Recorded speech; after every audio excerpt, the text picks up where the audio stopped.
Hello and welcome to The Ring, Euronews's debate show from the European Parliament in Strasbourg, where elected members of the European Parliament go head-to-head on the most pressing issues for Europe. And this week, we talk about migration. Our executive producer, Luis Albertos, has more. Immigration is back on the European political agenda. The European Parliament debated applying the safe third country concept. In practice, this means designating certain states as capable of offering adequate protection, allowing European authorities to declare some claims inadmissible or unlikely to succeed. Supporters see speed and consistency. Critics warn that responsibility for protection may be quietly shifted beyond Europe's borders. At the same time, Spain approved a plan to grant legal status to thousands of migrants. This large-scale regularization policy raises another question. Beyond labor shortages and demographic decline, is Europe willing to offer refuge to people whose lives are threatened? Beyond the legal language lies a deeper reality. Around the world, from political chambers to cultural stages, like Bad Bunny's Super Bowl performance celebrating Latin identity on one of America's biggest events, migration is not just a policy issue. It is part of how societies evolve, work, and redefine themselves. So the debate is not only about lists and procedures, it is about who belongs, who decides, and whether Europe can reconcile national choices with collective responsibility on one of its most defining questions. And that's indeed the question for our contenders. Let's meet them. Juan Fernando López Aguilar, a Spanish MEP from the Socialists and Democrats group. He chairs the Committee on Civil Liberties, Justice and Home Affairs, and is one of the European Parliament's most influential figures on migration and asylum policy. Before being an MEP, he served as Spain's Minister of Justice. López Aguilar has consistently stressed the need to balance effective migration management with respect for international law and fundamental rights. Policies that legalize and integrate people already living and contributing in our societies are part of a mature and humane approach to migration, he said. Tomas Tobé, a Swedish MEP and vice chair of the centre-right European People's Party. Like López Aguilar, he serves on the Committee of Civil Liberties, Justice and Home Affairs and has consistently emphasized the need to strengthen Europe's asylum system through efficient border management and cooperation with third countries. We are taking decisive steps to guarantee effective control over migration and speed up the return of illegal migrants. By clearly distinguishing between those in need of international protection and those who are not, we are reducing pressure at our borders, he said. Juan Fernando López Aguilar and Tomas Tobé, thank you so much for joining us on The Ring. As you know, the goal and really the essence of the show is to bring our viewers a real taste of the parliamentary debates that go on both in Strasbourg and Brussels. The topic is migration. And my first question, is migration an opportunity or has it become a problem? Both. But as for me, it's certainly an opportunity. It's only obvious that migration happens to be the most divisive issue in the European agenda. It's polarizing in geographic terms. It's not the same, the perception in the north, in the Baltics, that it is in the south. I come from the Canary Islands. I know what I'm talking of. It's ideologically divisive. It's not the same, the approach of the reactionary nationalism to the approach of the progressive responsibility, shared responsibility and humanitarian approach to migration. Same question to you. Of course, Europe needs work migration. That is not the problem. The problem we have is we have large number of illegal migration. And only 1 out of 5 who don't have the right to stay in Europe actually returns. And of course, we need to shift this. We need to have control of our borders.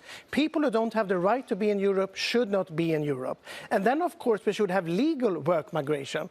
But what we're seeing now, for example, in Spain, they are now giving amnesty to 500,000 illegal migrants. This is a direct threat to the Schengen area. It undermines the Europe effort.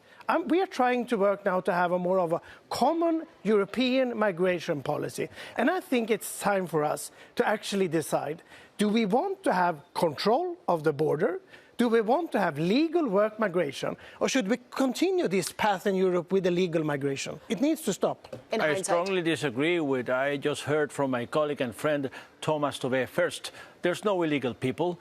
We used to talk about irregular migrants. It's not an amnesty. He used the word amnesty. Of course it is not. It's a regularization, which belongs to the competence of the member states.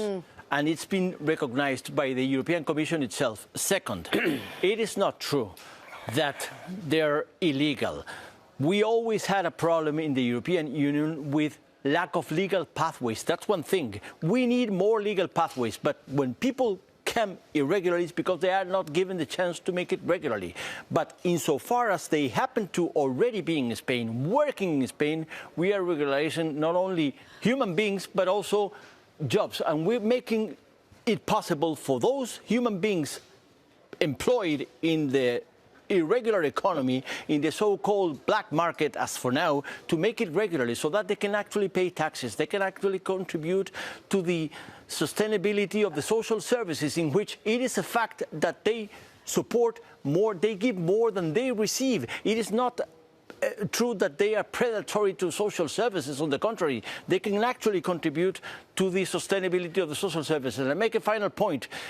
Spain is #1 in growth and job creation in the European Union. And there is no economic analysis that does not underline the fact that it's largely due because it's alternative approach, positive approach to migration, incorporating inclusive, integrating migrants instead of rejecting migrants. Of course, if you take a decision that to say 500,000 people, we're not talking of a small group here, and you're basically handing out documents, that means that the next day they could travel to Sweden, they could travel to Germany. No. You don't even check if they have a criminal history. And of course, large number of these people in Spain are people who just want to work, to want to contribute to the society. But this is a decision that will have serious consequences, because both me, Juan Fernando López Aguilar, and me, we worked together during the last mandate with the Migration Pact. We try to work together. And for example, we are saying we need to help Spain because many times Spain is under migratory pressure. The problem is now, you're saying you need help with migratory pressure in Spain. And at the same time, you make this decision to give amnesty to 500,000 irregular migrants. It doesn't add up. You should know better. The decision being made by the Spanish government has been actually explained by the Prime Minister himself in an article published in the New York Times to begin with. He doesn't even care about the Spanish Parliament. He doesn't even care what Commission says. It's not an amnesty. It's a regularization. Second, it is not true that they will be free to circulate in all of the Schengen area, because they will be given the chance to actually regularize their job, because they are actually employed in Spain only in the black market for 1 year, just for 1 year of residence. It doesn't mean that they will circulate freely, because they are bound to the job market in Spain and to the residents in Spain. So we are giving the chance to those many people. But it is a fact that Spain is a large country, larger than Sweden to begin with. It's 50 million people, Spain, so 500,000 immigrants which are already in the job market, which are already working in Spain, they are given the chance to make it dignified, to have dignity, to have a regular situation, and to actually contribute with the taxes. But this is a reflection of reality. He says it's a reflection of reality. I understand. It is not true that they're going to invade the rest of the Schengen area, because they are bound to the job market in Spain. I'm not talking about invading. I'm talking about that we have to choose a path. Some use the word invasion. Is that too much? No, I mean, I don't think we should use those kind of words. But I mean, we need to make a decision. Do we want to have control of our migration policy or not? And I would say, if we have people coming to Europe, we reject their asylum request, they come irregular, then you should not be in Europe. You cannot have it both ways, where we have people who have come and they do have the right to be in Europe, we say yes. But for those who get a no decision, you actually need to return. Now you're basically saying, well, if you come, if you live in the shadows, if you somehow make sure that you stay in Europe, you will get this chance. What you're saying now is basically, and this is also it's a difference, you know, in approach if we compare it to Greece, if we compare it to Italy. They are trying to handle the situation. Spain is now going on a rogue way in Europe, and this is actually very dangerous. You say it's a political decision. We got to move on to our next round. I see you're all warmed up already.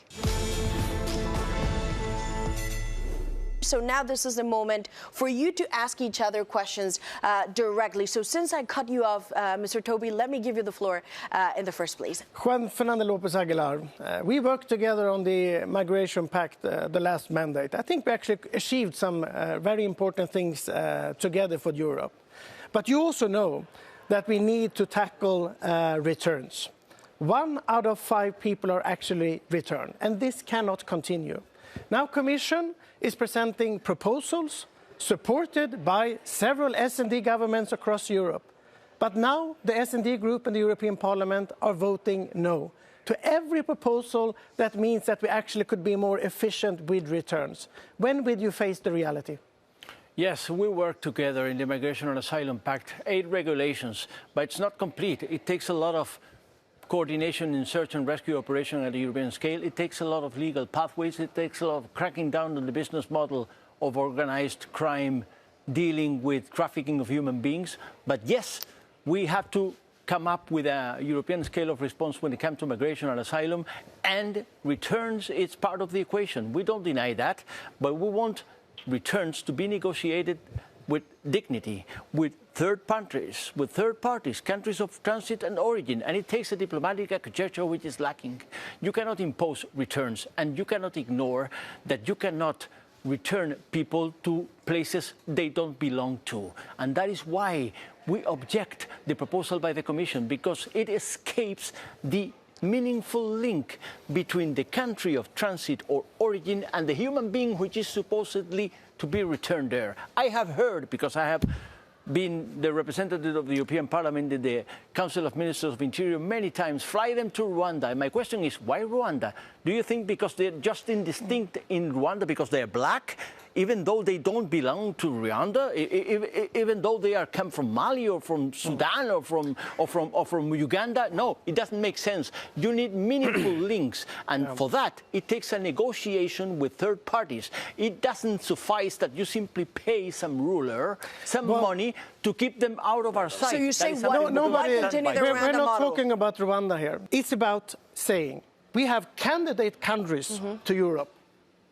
Could we consider them safe countries? So they go up to Albania? It could be. We're talking about, for example, India. We will have look at the asylum request, unfolded asylum request. There are under 5% that actually get a yes to come to Europe. And everything will be assessed individually. But what we need to do, we cannot continue in this way, where we have a lot of unfounded asylum requests coming to Europe, and then it takes a long time, and basically it means that you never leave. We cannot continue in this way. But just to be precise on this point for our viewers, when you mentioned Albania, the Italian government ran into major issues with the judiciary over sending migrants arriving in Italy to Albania. So it's not crystal clear this is going to work. But Albania is another topic. It's between it's a deal that has been done by the Italian and the Albanian. That is a deal that they've done. But if they had issues, what makes you think that the EU would not run into issues in other candidate countries? Well,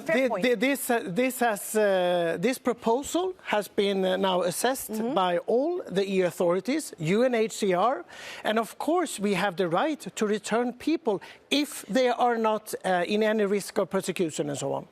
We S&D, we don't deny the importance of returns. Actually, we have heard about justice and ministers of interior which are actually concerned about returns.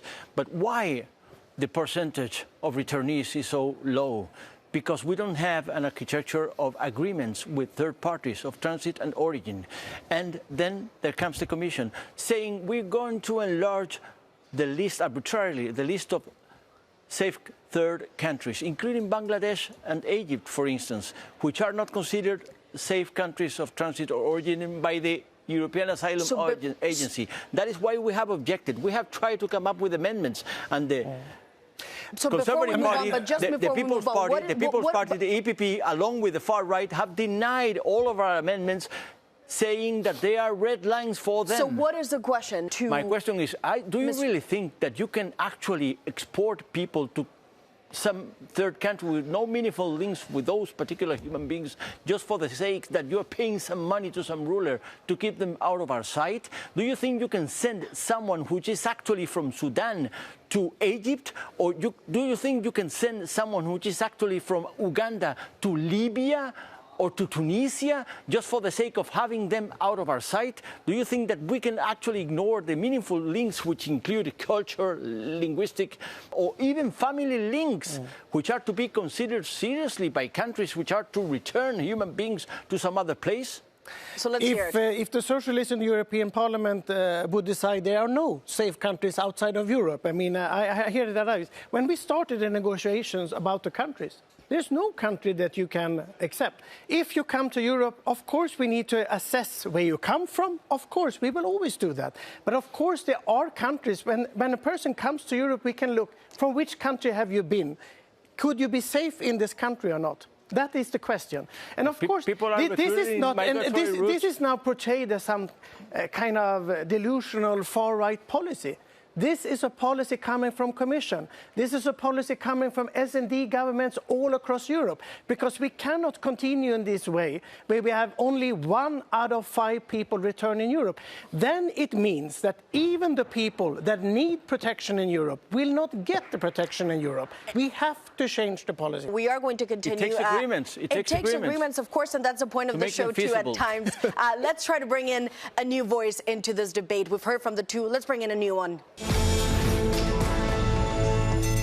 And of course, the voice that I'm referring to is the man who handles this file, Commissioner Magnus Brunner, who did say on the record, member states need to ensure that these decisions do not put at risk the integrity of the EU area, the common area, without internal controls, and to duly consider potential migratory and security implications. What is your reaction to these words? He's obviously not happy with this decision. He's saying it should have, at the very least, been done in consultation with the rest of the EU. I stated it clear because I was part of the debate just yesterday. And let's be blunt and clear about it. The Spanish government is a progressive government in a European Union which is leaning right to far right more than ever before. But, sir, that's not the point of the Commissioner. He's simply saying do it in consultation. Spain is being attacked precisely because there is a progressive government which is meaning an alternative to the predominant look to migration and asylum, which is negative and rejection.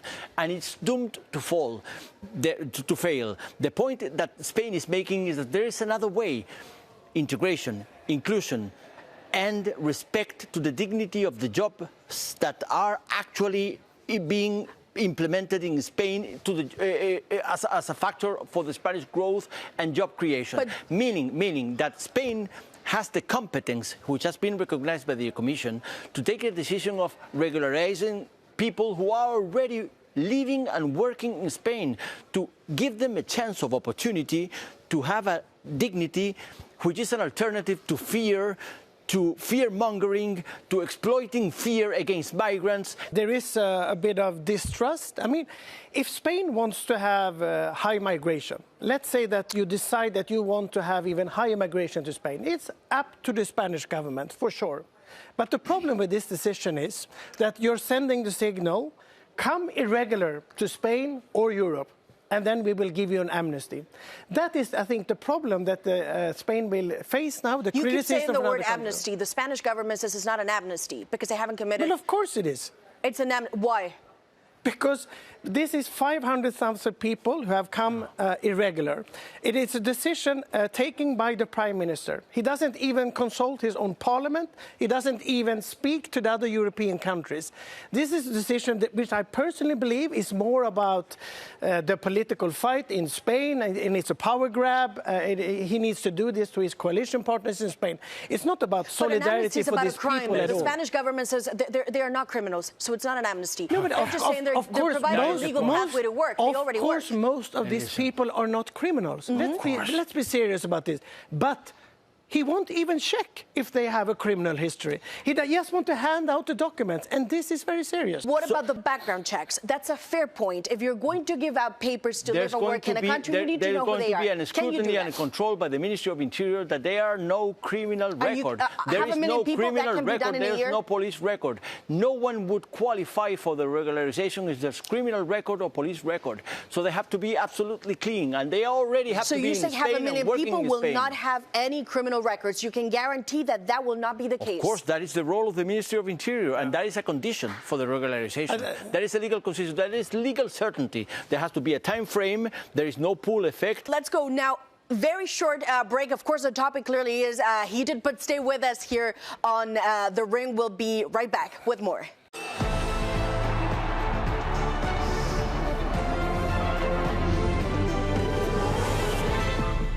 Welcome back to The Ring, Euronews's new weekly show. I'm joined by MEPs Juan Fernando López Aguilar and Tomas Tobé, and the idea, this is really the essence of the show, is to bring you a taste of the European Parliament's debates to your home and your sofa, if that's also possible. And this week, our guests are sharing their views on migration, and according to data from the European Parliament and the European Commission in 2024, about 997,000 asylum applications were recorded. That is a 13% drop compared to 2023. And in March alone, in 2025, around 58,000 first-time asylum applicants lodged claims. Both the number of arrivals and the asylum requests have dropped significantly. So the progressive aisle in the European Parliament argues is that, to some extent, the right has created a monster that doesn't really exist were reflected in the numbers. Is that a fair point? No, I don't think so. What we're trying to do is to restore control of migration in Europe. I think we need to make a difference if you have the right to stay in Europe or you don't have the right to stay in Europe. And of course, we need to have legal pathways. We need to have work migration to Europe. But we cannot continue in this way, that the main idea for Europe is to have irregular migration to Europe. And but then no we one try is saying to handle that, are the they? situation. But who's saying they want irregular migrants in Europe? Who's saying that? Well, that is basically what the progressive in Parliament is saying, because they don't want to have proposals to actually have people returned, and the people that have come irregular, they want to give amnesty.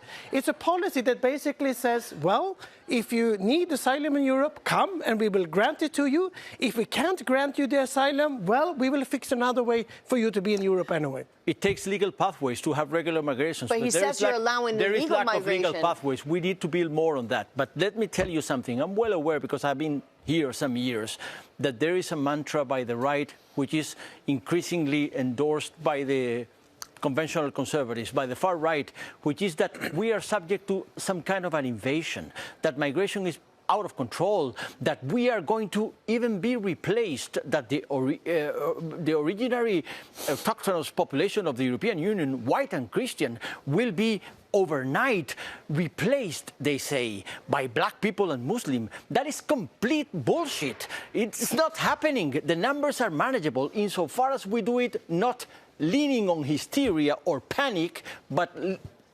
making the point, sticking to our values and legislated law. If we do it together, according to EU laws, we can do it. We are 450 million citizens, 27 member states, among them one of the most prosperous countries in the world. We have welfare, we have opportunity, we have an economy that can actually incorporate migrants. Actually, we need them because it's good for demography, it's good for our economy, it's good for our prosperity. We can make it right if we do it according to laws. That is something we can certainly agree, Thomas and I. But what I see across Europe are even conservative governments, even S&D governments, realizing that Europe needs a shift in migration policy. We need control of the borders. We need to have a big difference. If you have the right to stay in Europe, yes, you're welcome. If you don't have the right, you need to be returned. And of course, then you can say that we need work migration, for sure. We have some shortages that we need, of course, people to come and work in Europe. But the problem is that we continue in this way to have irregular migrants come, and that is the big numbers. Of course, there will be constraints in the society. The migration policy doesn't work. Member states don't trust each other. And finally, now then we are building up trust for a European migration policy.